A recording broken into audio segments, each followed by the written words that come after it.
Iran যুক্তরাষ্ট্র সংঘাত বন্ধে নতুন করে আলোচনা নিয়ে চলছে নাটকীয়তা।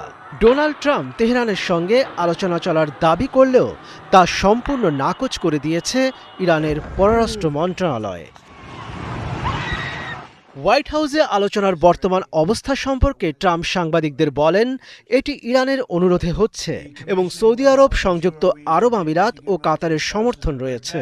ট্রাম্প আরও বলেন, ইরান চূড়ান্ত ও বড় ধরনের ধ্বংসাত্মক পদক্ষেপ নেওয়ার আগে তিনি শেষবারের মতো একটি সুযোগ দিতে চান।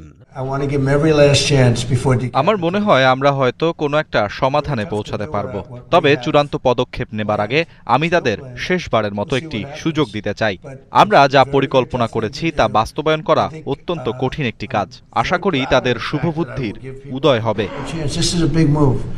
ট্রাম্প আরও জানান, আলোচনার অন্যতম প্রধান বিষয় হরমুজ প্রণালী পুনরায় খুলে দেওয়া। এছাড়া ইরানের পারমাণবিক কর্মসূচি বন্ধ করার বিষয়টি বাস্তবায়নে আরও কিছুটা সময় লাগতে পারে বলেও জানান মার্কিন প্রেসিডেন্ট।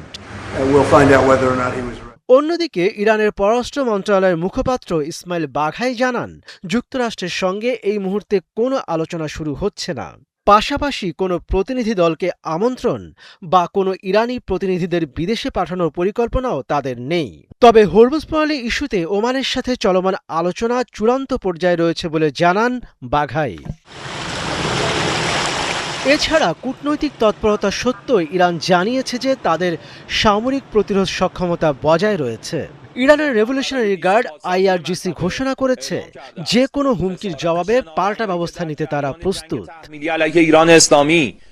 অন্যদিকে যুক্তরাষ্ট্রের সেন্ট্রাল কমান্ড সেনকম জানিয়েছে, হরমুজ প্রণালীতে বাণিজ্যিক জাহাজগুলোর সুরক্ষায় মার্কিন বাহিনী সম্পূর্ণ প্রস্তুত রয়েছে।